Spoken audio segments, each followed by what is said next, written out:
Apresento para você um cenário que acontece todos os dias em escritórios no Brasil inteiro. Um homem competente recebe uma proposta do seu gestor, a empresa reconhece o trabalho dele, o cargo vai mudar e o salário vai subir R$ 2.000 por mês. A princípio parece simples, parece justo, parece um passo na direção certa. Ele assina, sem hesitar, sem examinar, sem fazer uma pergunta sequer sobre o que o novo cargo vai exigir dele, além da dedicação profissional. E essa é exatamente a decisão que vai custar caro. Não porque o homem é irresponsável, mas porque ele confundiu velocidade com clareza. Assinar rápido não é sinal de confiança, é ausência de princípio. Promoção não é progresso.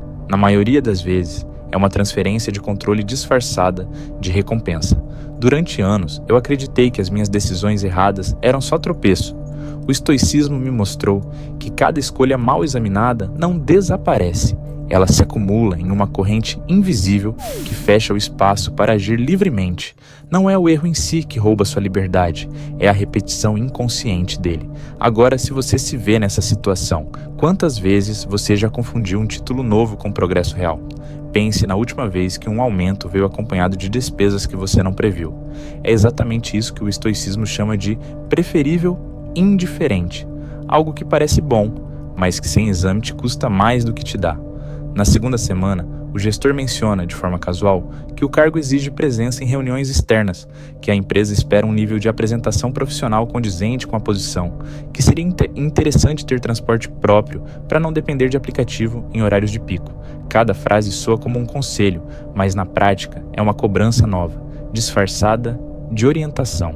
Pensa no que você já viveu parecido com isso, uma oportunidade que parecia boa, um cargo, um negócio, um compromisso, e que só depois você percebeu o quanto ela custava além do que estava escrito.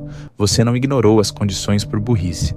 Você ignorou porque ninguém te ensinou que toda decisão financeira vem com um custo invisível, que só aparece 30, 60, 90 dias depois.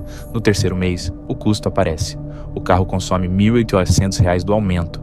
O guarda-roupa corporativo exige R$ 600 por mês. E os almoços de negócio somam R$ 564.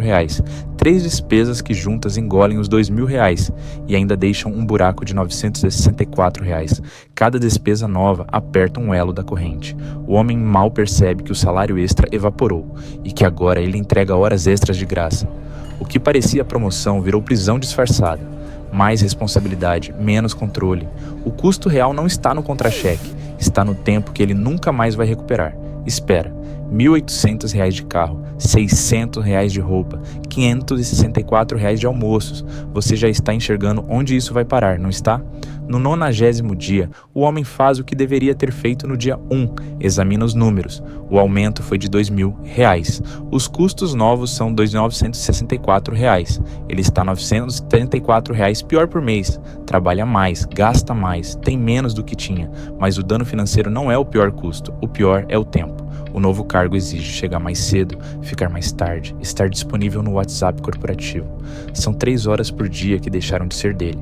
3 horas que antes eram para exercício, leitura, projetos próprios. Epicteto escreveu que os homens não são perturbados pelas coisas, mas pelas opiniões que têm sobre elas. A opinião desse homem, que R$ 2.000 a mais representava liberdade, mas liberdade é a capacidade de tomar decisões sem pressão externa, e essa capacidade ele vendeu sem examinar. Esse é o mecanismo da servidão voluntária. Você escolheu, e a responsabilidade é sua, mas a solução também é sua. Quando o problema está na ausência de um princípio, você tem o controle. E se você pensa que isso é sobre recusar promoções, não é. É sobre o hábito de examinar cada decisão antes de executá-la. A pergunta que o homem não fez no dia 1: o que esse cargo vai exigir de mim, além do que está escrito? Uma pergunta teria mudado tudo. O estoicismo não é uma filosofia de recusa, é de exame. Marco Aurélio e Sêneca examinavam cada compromisso. A pergunta: isso aumenta ou diminui minha liberdade? Pense no último parcelamento ou financiamento que você assumiu sem calcular o custo total real. Aquela compra que parecia pequena, mas que no fim do ano custou o dobro. Muitas pessoas descobrem que estavam pagando mais do que ganhavam, em servidão, não em reais. Esse exame é o que separa quem controla sua vida de quem é controlado. Disciplina financeira não é apertar o cinto, é ter clareza sobre o que cada decisão realmente custa antes de tomá-la. A maioria das pessoas que acumula dívida não gasta em luxos, gasta em compromissos que pareciam razoáveis na hora e só revelam o custo depois. Agora, a pergunta que ninguém quer fazer: qual compromisso você está mantendo hoje que, em 90 dias, vai te custar mais do que te rende? É um cargo, um financiamento, uma assinatura? O estoicismo ensina que a liberdade não está no que você ganha, está no que você se recusa a aceitar sem exame.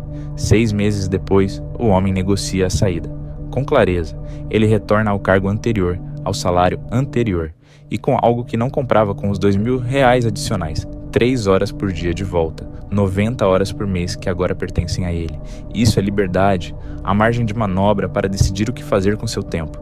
Você já parou para pensar no último compromisso que assumiu sem examinar? Talvez tenha sido um cartão de crédito, um parcelamento, uma aceitação de cargo. Se não calculou o custo real, você pode estar pagando um preço que não vê. Sua autonomia. Sem o exame, a corrente se fecha. Faça a pergunta hoje: isso me dá mais controle ou me tira? O seu padrão não é o quanto você ganha, é o quanto você examina antes de gastar sua liberdade. Se esse princípio fez sentido, deixa o like, comenta onde você já viu isso custar caro para alguém e se inscreve em O Sentinela. É um princípio por vídeo, aplicado para a vida toda.